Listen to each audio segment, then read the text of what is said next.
नाज़रीन भली कार चंदासीं वज़ीर आज़म शहबाज शरीफ़ चयो आहे त पाकिस्तान मुख़्तलिफ़ चैलेंजिस खे मुंहुं ॾेई रहियो आहे। राहतुनि जो गाड़ी जो हदफ़ घटि आहे, इन करे कर्ज़ वठण ते मजबूर थियूं था। लाहौर में वज़ीर आज़म की मेज़बानी हेठ FBR के ऑफिसरनि जे मान में तकरीब थी।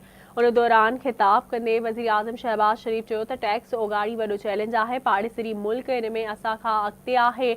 वज़ीर आज़म जो चवणु आहे त इंसाफ़ जो फ़ैसिलो सिर्फ़ ऐं सिर्फ़ मेरिट आहे थींदो आहे। आलमी सतह ते असांजी इहा हैसियत नाहे जेका हुजणु घुरिजे। शहबाज शरीफ़ चयो त नाणो क़ौमी खज़ाने में अचण बदिरां करप्शन ऐं फ्रॉड जे वर चढ़ी वञे थो। जज़ा ऐं सज़ा सां को मुंहुं ठहंदियूं आहिनि। 2700 अरब रुपयनि जी टैक्स जा केस अदालत में आहिनि, जिन बाबति कानून ठाहियो वियो आहे। वज़ीर आज़म चयो त पूरी क़ौम खे FBR जे क़ाबिल ऐं मेहनती ऑफिसरनि ते फ़ख्रु आहे। बहितरीन कारकर्दगी ॾेखारींदड़ ऑफिसरनि जी वाखाण कई वेंदी। कणक ख़रीदारी के हवाले से वज़ीर आज़म पारा जोड़ियल जांच कमेटी अॻूणे निगरान वज़ीर आज़म के सुभाणे तलब करे वरितो। इस्लामाबाद में वज़ीर आज़म शहबाज शरीफ़ तरफ़ां ठाहियल कणक ख़रीदारी जांच कमेटी जो इजलास थियो, जंहिं दौरान अॻूणे निगरान वज़ीर आज़म अनवार उल हक़ आकड़ खे बि तलब कयो वियो। ज़रियनि मूजिब निगरान हुकूमत जे दौर जे ख़ुराक खाते जे secretary Mohammad Mahmood inquiry committee ॾों पेश थी पंहिंजो बयान रिकॉर्ड कराए वरितो। वाज़े रहे त वज़ीर आज़म शहबाज शरीफ़ कणक ख़रीदारी स्कैंडल जी जांच लाइ कमेटी जोड़ी आहे, जंहिंजो सरबराह कामरान अली अफ़ज़ल खे बणायो वियो आहे। वज़ीर आज़म कमेटी जे सरबराह कामरान अफ़ज़ल खे सूमर ताईं हतमी रिपोर्ट पेश करण जी हिदायत करे छॾी आहे। सदर आसिफ अली ज़रदारी पंजाब ख़ैबर पख्तूनख्वा ऐं बलोचिस्तान में नवां गवर्नर मुक़रर करण जी मंज़ूरी ॾेई छॾी।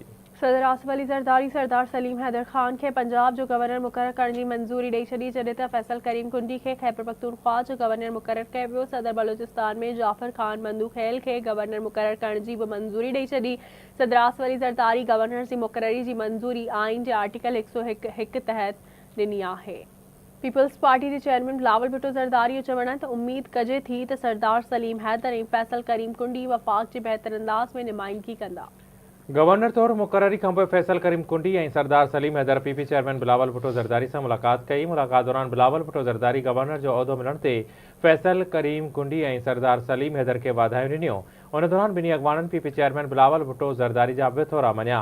PP चेयरमैन बिलावल भुट्टो ज़रदारी चयो त उमेद आहे त गवर्नर जे उहिदे ते रहंदे सरदार सलीम हैदर ऐं फैसल करीम कुंडी पंहिंजनि सूबनि में वफ़ाक़ जी बहितर अंदाज़ में नुमाइंदगी कंदा। फैसल करीम कुंडी ख़ैबर पख्तूनख्वा जे गवर्नर तौर हलफ़ खणी वरितो।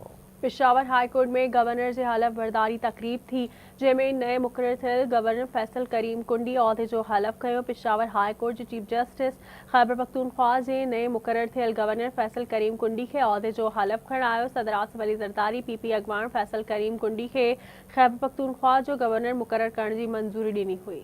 सिंध जे वॾे वज़ीर सैयद मुराद अली शाह जी सदारत हेठि सिंध काबीना जो इजलास थियो, जंहिंमें सूबाई वज़ीरनि, सलाहकार, चीफ सेक्रेटरी ऐं ॿियनि लाॻापियल अमलदारनि शिरकत कई। इजलास में ॿुधायो वियो त पीपल्स बस सर्विस जे लाइ निगरान हुकूमत दौरान 50 रुपया भाड़ो बरक़रार रखियो वियो हो, जेको 6 महीननि यानी जनवरी खां जून 2024 ते मुक़रर कयो वियो हो। पीपल्स बस सर्विस जो भाड़ो 50 रुपया मुक़रर करण लाइ 579.78 मिलियन रुपया 6 महीननि जे लाइ सब्सिडी तौर मंज़ूर कया विया हुआ, जिन मां 299 मिलियन रुपया जारी थी चुका आहिनि। काबीना पीपल्स बस सर्विस जे सब्सिडी वारी रहियल रक़म जारी करण जी हिदायत करे छॾी। इजलास खे ॿुधायो त पहिरें दर्जे खां 10हें दर्जे जे निसाबी किताबनि जे लाइ 1011 मिलियन रुपया घुर्बल आहिनि, जंहिं जे लाइ निगरान हुकूमत 3.5 मिलियन रुपया मंज़ूर कया हुआ। टेक्स्ट बुक बोर्ड जे रेगुलर बजट 2350 मिलियन रुपया आहे, जंहिंमें 1265 मिलियन रुपया जारी थी चुका आहिनि। सिंध काबीना निसाबी किताबनि जे लाइ 1011 मिलियन रुपया जारी करण जी मंज़ूरी ॾेई छॾी। वॾे वज़ीर Syed Murad Ali Shah Sindh text book board जी ऑडिट करण जी पिणु हिदायत कई आहे। सिंध जे वॾे वज़ीर सैयद मुराद अली शाह सीनियर वज़ीर शर्जील इनाम महमूद सां गॾिजी पीपल्स बस सर्विस में ऑटोमेटेड फेयर कलेक्शन सिस्टम जो इफ़्तिताह करे छॾियो आहे।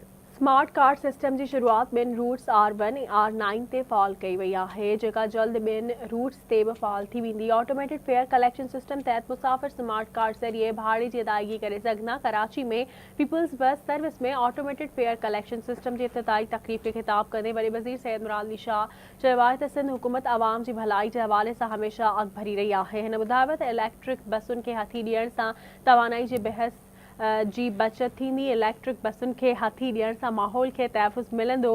AFC सिस्टम मुतारिफ़ कराइण असांजी कोशिशुनि में अहम वाध आहे। ट्रांसपोर्ट वारो वज़ीर पब्लिक ट्रांसपोर्ट जे इंफ्रास्ट्रक्चर खे वधीक बहितर कंदो। सिंध हुकूमत इन हवाले सां हर मुमकिन सहकार कंदी। असां पंहिंजे काइद जी आवाम सां कयल वाइदनि खे पूरो करे रहिया आहियूं। सिंध चवण हुयो त असांजो ट्रेंड ब्रेड बसिस जो हो। असां औरतुनि लाइ पिंक बसूं शुरू कयूं। पाकिस्तान अहिड़ो वाहिद मुल्क आहे जंहिंजी दुनिया साराह कई। वॾे वज़ीर चयो त 2022 में असां बदतरीन ॿोड़ ॾिठी। असां world bank, Asian development bank सां ॻाल्हायो ऐं $1.7 अरब गॾु कया। असां इहो 3 महीननि में कयो। हिन चयो त चूंडुनि में असां सिंध में सभ खां वधीक सीटूं खयूं। असां कराची जे माण्हुनि जी ख़िदमत कंदासीं। तक़रीब खे ख़िताब कंदे सिंध जे सीनियर सूबाई वज़ीर शर्जील नाम मेमण चयो आहे त सिंध जे ट्रांसपोर्ट जे शोबे खे जदीद करे रहिया आहियूं। जदीद टेक्नोलॉजी सां आवाम जे सफ़र खे सवलो बणाए रहिया आहियूं। ऑटोमेटेड सिस्टम सां किरायो वठण में शफ़ाफ़ियत ईंदी। संदसि चवणु हुयो त सिंध हुकूमत औरतुनि लाइ पिंक बस सर्विस मुतारिफ़ कराई। यूरोप, अमेरिका, विच ओभर में भी औरतुनि लाइ मखसूस बस सर्विस न आहे। बहुत खुशी हो रही है। ये एक बहुत अच्छा इनिशिएटिव है जो ट्रांसपोर्ट डिपार्टमेंट ने लिया है। ट्रांसपोर्ट डिपार्टमेंट की पिछले कुछ सालों से बहुत अचीवमेंट्स हैं। हमने स्लो स्टार्ट किया। हमारी जो मास ट्रांजिट का सिस्टम है कराची, अनफॉर्चुनेटली शायद एक ही ऐसा शहर होगा जिसकी इतनी बड़ी आबादी है और जिसमें कोई प्रॉपर मास ट्रांजिट सिस्टम नहीं है। हमने मास ट्रांजिट अथॉरिटी बनाई। हमने international agencies, Asian development bank, उनके साथ 10-12 साल पहले से काम शुरू किया। वर्ल्ड बैंक, उससे पहले जायका के साथ काम कर रहे थे। जैसे मिनिस्टर ट्रांसपोर्ट ने बताया कि ये पाकिस्तान में बल्कि दुनिया में शायद वाहिद और हमारा कल्चर ऐसा था कि हमें इसकी ज़रूरत थी और बड़ी कामयाब हुई और लोगों ने बड़ा उसको अप्रिशिएट किया। अब ये जो बसेस की ऑटोमेटेड फेयर कलेक्शन है, अगेन ये लोगों की सहूलत के लिए है। सिंध हुकूमत का ये फ़र्ज़ है, ये मैंडेट है कि वो पूरे सिंध के लोगों की इसी तरीके से खिदमत करे। हमारी ट्रांसपोर्ट सेक्टर में अभी सीनियर मिनिस्टर साहब ने बताया बड़ी डिटेल में, लेट हुए, इश्यूज़ हुए, लेकिन इस वक्त red line I'd like the minister, not now, I'll take meeting later and really lay down timelines so that we achieve the objective. हम रेड लाइन को तेज़ी से कंप्लीट करना चाहते हैं। मैं ट्रांसपोर्ट डिपार्टमेंट का शुक्रगुजार हूँ। इंशाअल्लाह ताला हुकूमत सिंध अपनी पार्टी लीडरशिप, बिलावल भुट्टो जरदारी साहब, सदर आसिफ अली जरदारी साहब की लीडरशिप में, उनकी गाइडेंस में सर्व करती रहेगी। और हमें अभी मैंने बात बताई ना, मैं फिर लेकिन ये मेरे ख्याल है आखिर उधर ही ख़त्म करता हूँ इस बात पे। अभी मैंने बताया कि we were able two deliver in Sindh, अल्हम्दुलिल्लाह, अल्लाह ताला का शुक्र है। यही वजह थी हमारी 2018 की इलेक्शन, हमारी हिस्ट्री में हमने सबसे ज़्यादा सीट्स ली थी। हम उस वक्त 99 सीट्स पे थे इन द प्रोविंशियल असेंबली, 168 के हाउस में। हम कोशिश करते रहे 100 पे आए, बट वो 100 हमारा नहीं हुआ। 2024 में सिंध के लोगों ने हमें 117 सीटें दी हैं, यानी 18 more than the previous record that we had. तो ये इसी की वजह है कि हमने कोशिश की है लोगों की खिदमत करें, लोगों ने एक्नॉलेज किया है इस बात को, और सिंध के लोगों का बहुत शुक्रगुजार हूँ मैं। EV buses. These EV buses are once again Pakistan's first electric buses, which was introduced by Sindh government. And if I'll talk about pink buses, so Alhamdulillah, very proudly say that we are the only one in Pakistan who came up with this idea that we are going to introduce the buses for women only. So it is the idea to strengthen an empowerment for women. और जब हमने ये शुरू किया pink bus service, तो पूरी दुनिया में सिर्फ चंद ममालिक ऐसे थे जिनमें पिंक बस सर्विस चल रही थी। یا پنک بس نہیں کہوں گا، صرف خواتین کے لیے کوئی بسز ہیں. دنیا میں صرف چند ممالک ایسے تھے. پورے یورپ میں خواتین کے لیے کوئی بس سروس نہیں ہے. پورے یونائٹڈ اسٹیٹس میں خواتین کے لیے کوئی بس سروس نہیں ہے. پورے گلف میں خواتین کے لیے مخصوص کوئی بس سروس نہیں ہے. تو یہ کریڈٹ بھی الحمدللہ پاکستان پیپلس پارٹی کی سندھ گورنمنٹ کو ہے کہ اس نے اپنی خواتین کو جو ہے وہ ان کو امپاور کرنے کے لیے یہ چیز دی. This was initiative by Sindh government but under the leadership of chairman Bilawal Bhutto Zardari صاحب, پریزیڈنٹ آصف علی زرداری صاحب اور پیپلس پارٹی کی پوری لیڈرشپ نے جو ہے یہ ان کا ویژن تھا جس کو ہم نے آگے چل کر لے کے گئے.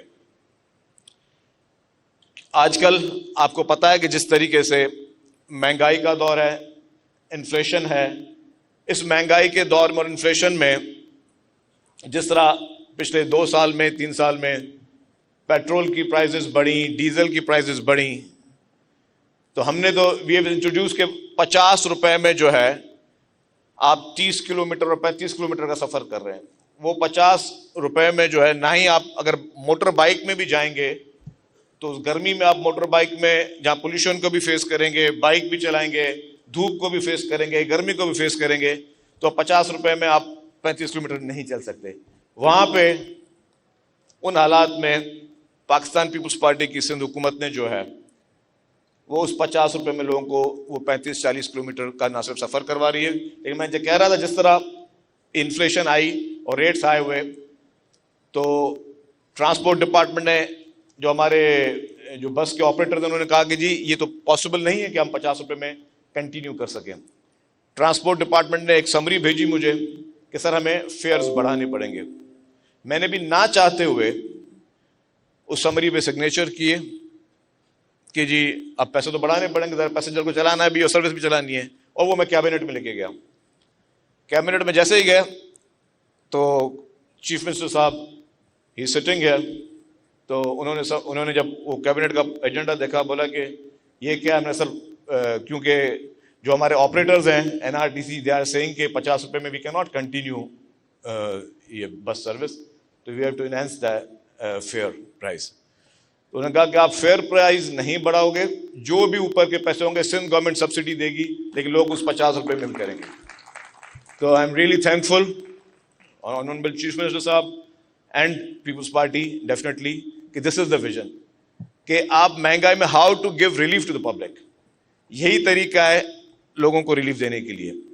اسی پچھلے 1.5 سال میں سندھ گورنمنٹ کی مدد سے we have completed the orange line BRT which was the 100% project of Sindh government, اور اورنج لائن BRT چل رہی ہے. یہی ہماری کوشش, یہی ہماری پرائورٹی رہی ہے کہ ہر پروجیکٹ کو بہت سیریسنس کے ساتھ لینا ہے. کراچی سمیت سندھ بھر میں جہاں جہاں پر ضرورت ہے ٹرانسپورٹ کی وہاں کو ہم ٹرانسپورٹ کو ایشوز کو ریزالو کر رہے ہیں. Peoples bus service initially we have started in Karachi, then we went to Larkana, اور اب حیدرآباد, میرپور خاص, سکھر میں یہ چل چکی ہے.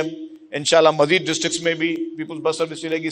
یہ پیپلز پارٹی کی گورنمنٹ کی کمٹمنٹ ہے, یہ پیپلز پارٹی کی لیڈرشپ کی کمٹمنٹ ہے, سندھ گورنمنٹ کی کمٹمنٹ ہے کہ ہر ڈسٹرکٹ میں یہ بسز چلیں گی, ہر ڈسٹرکٹ میں لوگوں کو یہ فیسلٹیز ملیں گی, کیونکہ this is the way how to serve people, how to give them the ease, ان کو کس طریقے سے آپ چیزیں پہنچا سکتے ہیں. اتر وزیرستان میں سیکورٹی فورسز کے آپریشن دوران 6 دہشت گرد مار تھی ویا. ISPR موجب دہشت گردن جے موجودگی وارے ڳجهي اطلاعات آپریشن کयो वियो, जंहिं दौरान फायरिंग जी ॾेवट में 6 दहशत गर्द मारिजी विया. ISPR जो चवणु आहे त मारिजल दहशत गर्द सिक्योरिटी फोर्सिस ऐं शहरनि जे क़त्ल में मुलविस हुआ. ISPR मूजिब ऑपरेशन दौरान दहशत गर्दनि जे ठिकाणनि खे तबाह कयो वियो. बचाव वारे वज़ीर ख्वाजा आसिफ चयो आहे त फ़ौज में बग़ावत कराइण जी कोशिश कई वई. हाणे चवनि था त ॻाल्हियूं कंदासीं. सियालकोट में सहाफ़ियुनि सां ॻाल्हाईंदे वफ़ाक़ी वज़ीर ख्वाजा आसिफ चयो आहे त 1 साल अॻु तारीख़ी वाक़ियो थियो. पहिरियों भेरो हिकु सियासी जमायत GHQ मियांवाली एयरफील्ड ते हमिलो कयो ऐं शाहिदियूं वीडियोज़ जी सूरत में साम्हूं आयूं. वफ़ाक़ी वज़ीर चयो त उन ॾींहुं रेड लाइन क्रॉस कई वई. पाकिस्तान जी सलामती ख़िलाफ़ वॾी साज़िश कई वई. नज़रियाती ऐं सियासी इख़्तिलाफ़ पंहिंजी जाइ ते उन जमायत इहो मंसूबो अॻी ठाहियो हो. ख्वाजा आसिफ चयो आहे त कल्ह हिननि 3 रुकनी कमेटी ठाही ऐं चयो त इस्टेब्लिशमेंट सां ॻाल्हियूं कबियूं. उन्हनि खे हाणे ख़बर पई आहे त सियासत में ॻाल्हियूं थियणु घुरिजनि. हाणे ॻाल्हियुनि जो को बि फ़ाइदो न आहे. 9 मई बाबति क़ौमी असेंबली जो इजलास घुरायो वञे. ॿिए पासे तव्हांखे ॿुधाईंदा हलूं त PTA 5 लाख खां वधीक नॉन पायलट्स जूं सिमूं ब्लॉक करण खां इनकार करे छॾियो. PTA ABR जे ख़त जो जवाब ॾींदे चयो आहे त नॉन फाइलर्स जूं सिमूं ब्लॉक करण जो अमल असांजे निज़ाम सां मुताबिक़त नथो रखे। क़ानूनी तौर ते असां सिमूं ब्लॉक करण जा पाबंद न आहियूं। PTA चयो आहे त वॾे अंग में औरतूं ऐं ॿार मर्दनि जे नाले ते सिमूं इस्तेमालु कंदा आहिनि। पाकिस्तान में औरतुनि जे नाले ते रुॻो 27 सिमूं आहिनि। इनकम टैक्स ऑर्डिनेंस 2021 PTA ते लागू नथो थिए। सिमूं ब्लॉक करण सां डिजिटलाइज़ेशन खे नुक़सानु पहुचंदो। PTA मूजिबि वॾे अंग में सिमूं ब्लॉक करण सां टेलीकॉम मईशत खे नुक़सानु पहुचंदो। सिमुनि जे बंदिश सां टेलीकॉम शोबे में ॿाहिरीं सीड़पकारी खे धचको लॻी सघे थो। PTA जे ख़त में चयो वियो आहे त banking transactions, e commerce, mobile accounts इस्तेमालु कंदड़ वाहिदारनि जे लाइ मसइला पैदा थी सघनि था। ख़त में PTA ABR खे सलाह ॾिनी आहे त सिमूं ब्लॉक करण खां सवाइ ॿियनि क़ानूनी ऑप्शन्स ते गौर कयो वञे। इस्लामाबाद हाई कोर्ट जस्टिस बाबर सत्तार ते एतिराज़ वारियूं दरख़्वास्तूं दाख़िल कराईंदड़ IB, FIA ऐं PTA खे तौहीन अदालत जा शुरूआती नोटिस जारी करे छॾिया। इस्लामाबाद हाई कोर्ट में हलंदड़ ऑडियो लीक्स केस में अहम अखबराई थी आहे। अदालत जस्टिस बाबर सत्तार ते दाख़िल एतिराज़ जी चइनी दरख़्वास्तुनि ते 40 सुफ़्हनि ते ॿधल फ़ैसिलो जारी करे छॾियो। अदालत IB, FIA, PTA जे सरबराहनि खे तौहीन जा शुरूआती नोटिस जारी करे छॾिया आहिनि। अदालत जस्टिस बाबर सत्तार ते एतिराज़ वारियूं दरख़्वास्तूं बदनीयती ते ॿधल करार ॾेई छॾियूं। इस्लामाबाद हाई कोर्ट पंहिंजे फ़ैसिले में रिमार्क्स ॾींदे चयो त अदालत छो न टिन्ही ॼणनि ख़िलाफ़ तौहीन अदालत जी कार्रवाई शुरू कई। अदालत PTA, FIA, IB, पैमरा जे जज ते एतिराज़ वारियूं दरख़्वास्तूं ख़ारिज करे छॾियूं। अदालत पैमरा, PTA, IB, FIA ते दरख़्वास्तूं दाख़िल करण ते 5-5 लख रुपया ॾंड लागू करे छॾियो। इस्लामाबाद हाई कोर्ट दरख़्वास्त दाख़िल करण जी इजाज़त ॾींदड़ ऑफिसर जे हिसे मां अदा करण जो हुक्म ॾिनो। कराची जे आर्ट्स काउंसिल में सिंधी ॿोली जे बाइख़्तियार इदारे पारां आलमी सिंधी ॿोली कॉन्फ्रेंस कोठाई वई। कॉन्फ्रेंस में सकाफ़त वारे सूबाई वज़ीर ज़ुल्फ़कार शाह ऐं तालीम वारे वज़ीर सरदार शाह, सिंधी ॿोली अथॉरिटी जे चेयरमैन समेत नामियारनि अदीबनि, ॿोली माहिरनि शिरकत कई। कॉन्फ्रेंस में मुख़्तलिफ़ सेशन सां गॾोगॾु महफ़िल मौसीक़ी पिणु शामिल आहे। रिपोर्ट करे रहियो आहे शहज़ाद जलवानी। सिंधी ॿोली जे बाइख़्तियार इदारे पारां कराची आर्ट्स काउंसिल में आलमी सिंधी ॿोली कॉन्फ्रेंस मुनक़िद कई वई। आलमी सिंधी ॿोली कॉन्फ्रेंस में सिंध जे सूबाई वज़ीर सकाफ़त, सियाहत ऐं नवारदात खाते जे वज़ीर सैयद ज़ुल्फ़कार अली शाह, तालीम ऐं मैदनियात जे सूबाई वज़ीर सैयद सरदार अली शाह ख़ासि महिमाननि तौरु शिरकत कई।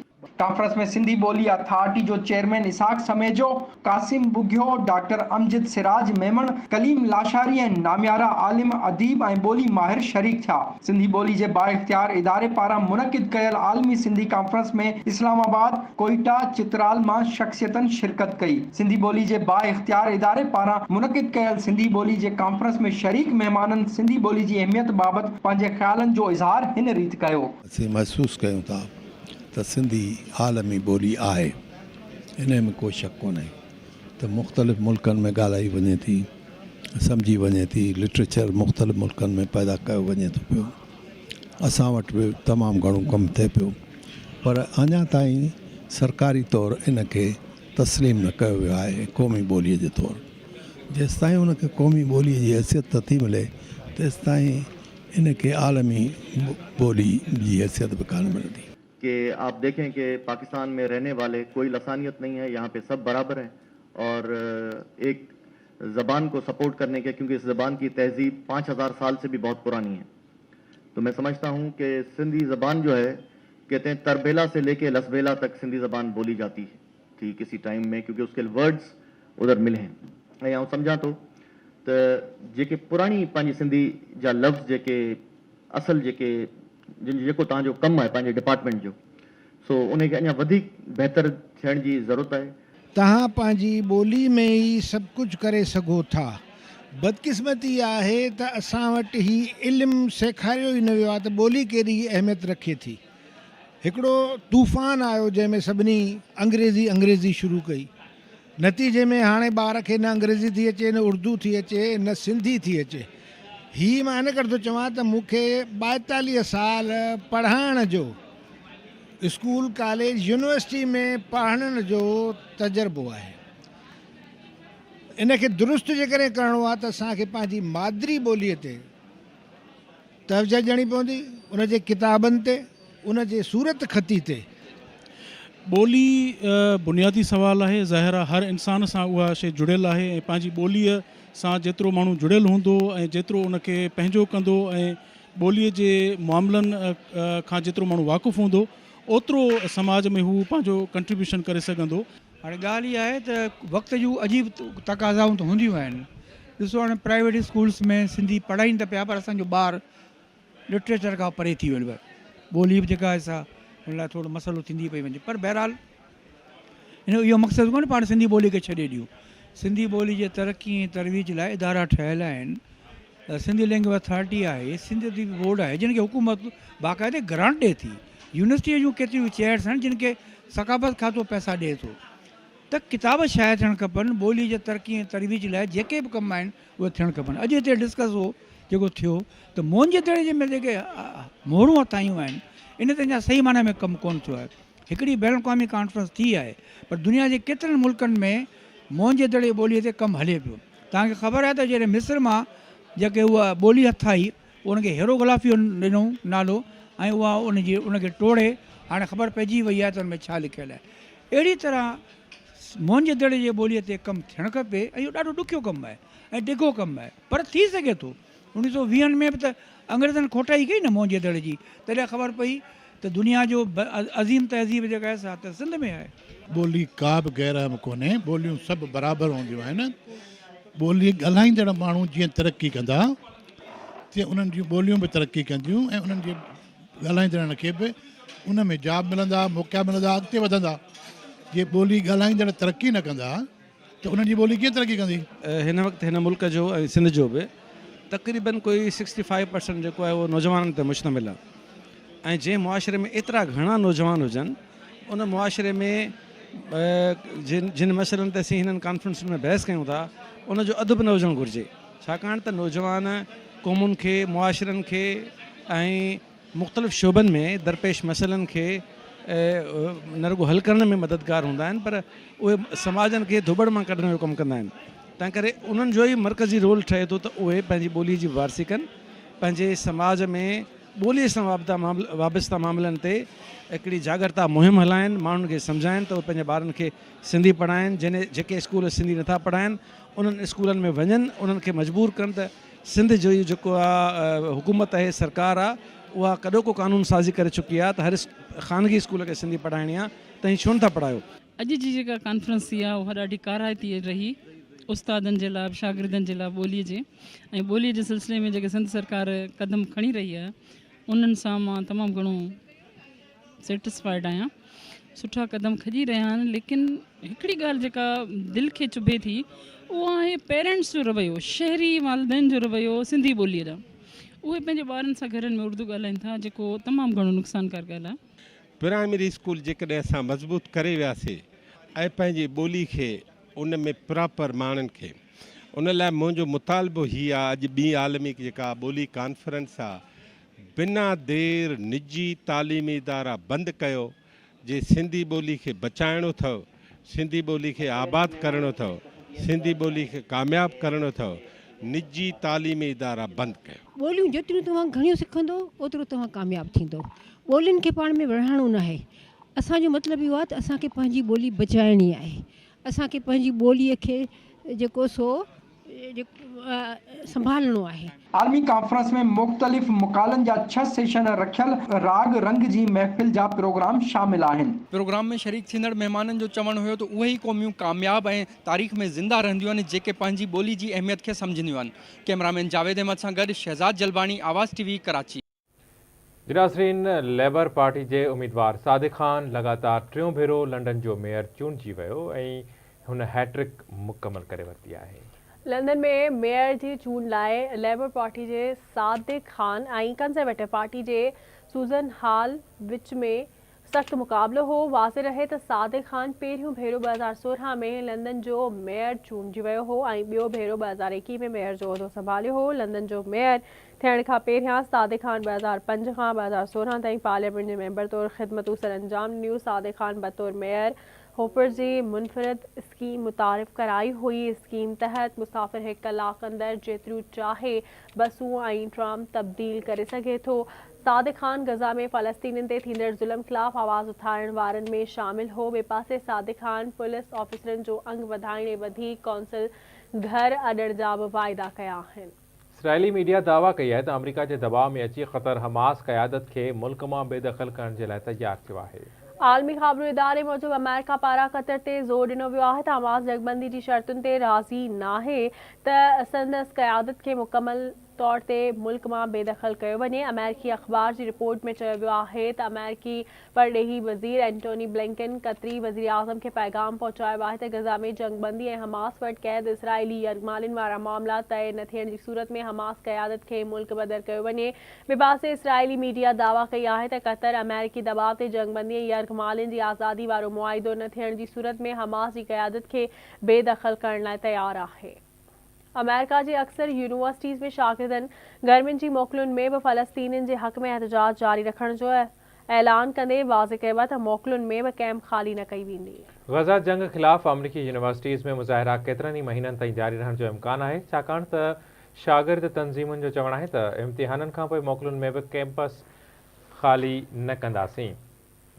ॿिए पासे मुज़ाहिरीन ख़िलाफ़ पुलिस जो एक्शन बि जारी आहे। अमरीकी पुलिस न्यूयॉर्क यूनिवर्सिटी में शागिर्दनि जे एहतजाजी कैंप पटण शुरू करे छॾी, जॾहिं त सॼे मुल्क में गिरफ़्तार शागिर्दनि जो अंग 2200 खां वधी वियो आहे। यूनिवर्सिटी ऑफ शिकागो जे सदर चयो आहे त फ़लस्तीनियुनि जे हक़ में एहतजाजी कैंप बर्दाश्त न कई वेंदी। जून 2023 में कैनेडियन सरज़मीन ते सिख शहरी हरदीप सिंह नजर जे क़त्ल जे इल्ज़ाम में 3 भारतीय शहरियुनि खे गिरफ़्तार करे मथन फ़र्द जुर्म लागू कयो वियो। वज़ीर आज़म जस्टिन ट्रूडो हरदीप सिंह जे क़त्ल में भारतीय हुकूमत जे मुलविस हुजण जो इल्ज़ाम लॻायो हो, जंहिंखां पोइ ॿिन्ही मुल्कनि विच में सिफ़ारती चिकताण वधी वई हुई, जॾहिं त भारत इल्ज़ाम जी तरदीद कई हुई। गुज़िरियल ॾींहुं कैनेडियन पुलिस गिरफ़्तारियुनि जो ऐलान कंदे चयो आहे त 3 शकी माण्हुनि खे गिरफ़्तार कयो वियो, जिन में करण बरार, करणप्रीत सिंह शामिल आहिनि। 3 ॼणनि खे एडमिंटन मां गिरफ़्तार कयो वियो ऐं संदनि ख़िलाफ़ केस में क़त्ल जा कलम शामिल कया विया। 3 जवाबदार 3 खां 5 सालनि खां कैनेडा में हुआ।